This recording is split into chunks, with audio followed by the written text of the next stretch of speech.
ሰላም ጤና ይስጥልን ተመልካቾች ዘውትር ሐሙስና ቅዳሜ ወደ እናንተ የምናደርሰው የኢትዮ ቢዝነስ መረጃ ሰዓታችን ላይ ደርሰናል። ኢትዮ ቢዝነስ በልዩ ልዩ የቢዝነስ መረጃዎቻችን ስለ ስራና ኢንቨስትመንት ከዜና ባሻገር በትንታኔ የምንመለከታቸውን ምጣኔ ሀብታዊ ጉዳዮች አካተን ነው የመጣነው። ከኢትዮ ቢዝነስ መረጃዎች ጋር ቃል ኪዳን ታደሰና እኔ ሚካኤል አዲስ አብረናችሁን እንቆያለን። ተመልካቾቻችን ቀዳሚ ወዳደረግነው መረጃ እንለፍ። ኢትዮጵያ በግማሽ ዓመት ውስጥ ከወጪ ንግድ 3.28 ቢሊዮን የአሜሪካን ዶላር ገቢ ያገኘች። ገቢው ከባለፈው ዓመት ጋር ሲነጻጸር የ1.71 ቢሊዮን ዶላር ብልጫ ያለው ሲሆን ሀገሪቱ በተያዘው በጀት ዓመት 5 ቢሊዮን ዶላር ለማግኘት አቅዳ እየሰራች ነውም ተብሏል። የንግድና ቀጠናዊ ትስስር ሚኒስቴር የ6 ወር አፈጻጸሙን በገመገመበት ወቅት የንግድና ቀጠናዊ ትስስር ሚኒስተሩ ዶክተር ካሳሁን ጎፌ በመንፈቀ ዓመቱ የተሻለ አፈጻጸም መመዝገቡን ገልጸዋል። በዋናነትም ከወጪ ንግድ 3.28 ቢሊዮን ዶላር መገኘቱንና በሀገር አቀፍ ደረጃ ከ2 ሚሊዮን በላይ የንግድ ምዝገባና ፍቃድ አገልግሎት በኦንላይን መሰጠቱንም ተናግረዋል። እንዲሁም የቅዳሜና እሁድ ግብይት ማዕከላትን 1213 ማድረስ መቻሉንም ጠቅሰዋል።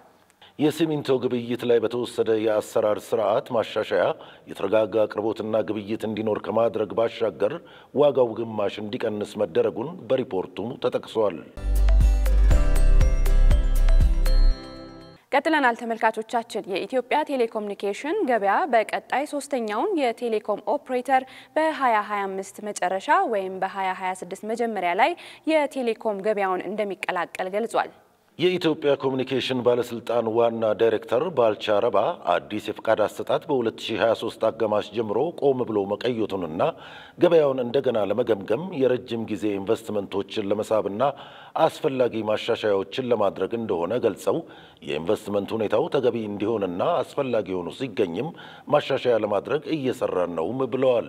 ሶስተኛውን የቴሌኮም ኦፕሬተር በገበያው ውስጥ ማሳተፍ ውድድርን እንደሚያሳድግ፣ የአገልግሎት ጥራትን እንደሚያሻሽል፣ የኔትወርክ ሽፋንን እንደሚያሳድግና የፍጆታ ወጪን እንደሚቀንስ ይጠበቃል። ቀደም ሲልም በመንግስት ባለቤትነት በኢትዮ ቴሌኮም ይመራ በነበረው በዚህ ዘርፍ የመጣው ለውጥ እንደ ኤሮፓያን አቆጣጠር በ2001 የኢትዮጵያ የመጀመሪያው የግል የቴሌኮም ኦፕሬተር ሳፋሪኮም ፍቃድ መሰጠቱን ተከትሎ የተተገበረ ሲሆን የ42 በመቶ የገበያ ድርሻ እንዲኖረውም ያስቻለ ነው ተብሏል። ዘገባው የካፒታል ነው። ተመልካቾቻችን ወደ ቀጣዩ የቢዝነስ መረጃችን እንለፍ። የመንገድ ስሞችንና የቤት ቁጥሮችን ደረጃውን በጠበቀ ዘመናዊ የአድራሻ ስርዓት ለማስፋት እየተሰራ እንደሚገኝ ተገለጸ።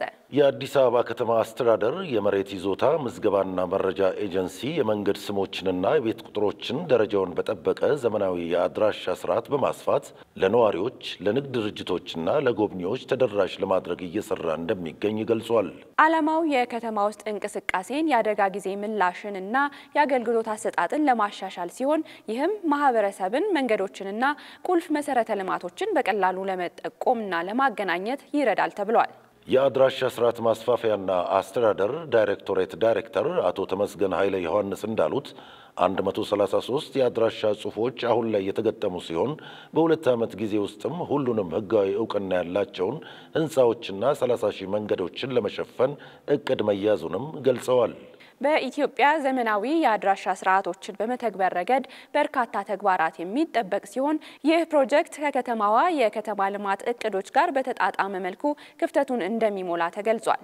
በ180 ሚሊዮን ብር ወጪ የአድራሻ ጽሑፎችን ነባር መሰረተ ልማቶች ከሆኑት እንደ ኤሌክትሪክ ምሰሶዎች፣ የመንገድ መብራቶችና ድልድዮች ጋር በማጣጣም ወጪን በመቀነስ ሰፊ ሽፋንን እንደሚያረጋግጥም ተገልጿል። ዘገባው የዘኢትዮጵያን ሄራልድ ነው።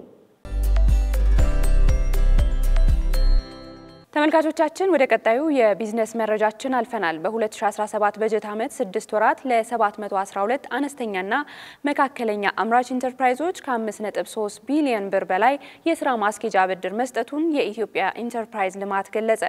ባለፉት 6 ወራት በዘርፉ 60320 ለሚሆኑ ዜጎች የስራ ዕድል እንደተፈጠረላቸውም ተጠቁሟል። በመጀመሪያው መንፈቅ ዓመት የአምራች ኢንተርፕራይዞች የፋይናንስ ውስንነትን ለመፍታት በተሰራው ስራ በድምሩ ለ7 ለ712 አምራች ኢንተርፕራይዞች 5.3 ቢሊዮን ብር የስራ ማስኬጃ መሰጠቱን የተገለጸው የስራ ማስኬጃ ብድሩን ለማቅረብ በ6 ወሩ ከተያዘው እቅድ በኢንተርፕራይዝ 86 በመቶ እንዲሁም በገንዘብ ከእቅድ በላይ ማሳካት እንደተቻለ ዋና ዳይሬክተሩ ዶክተር አለባቸው ንጉሴ ገልጸዋል።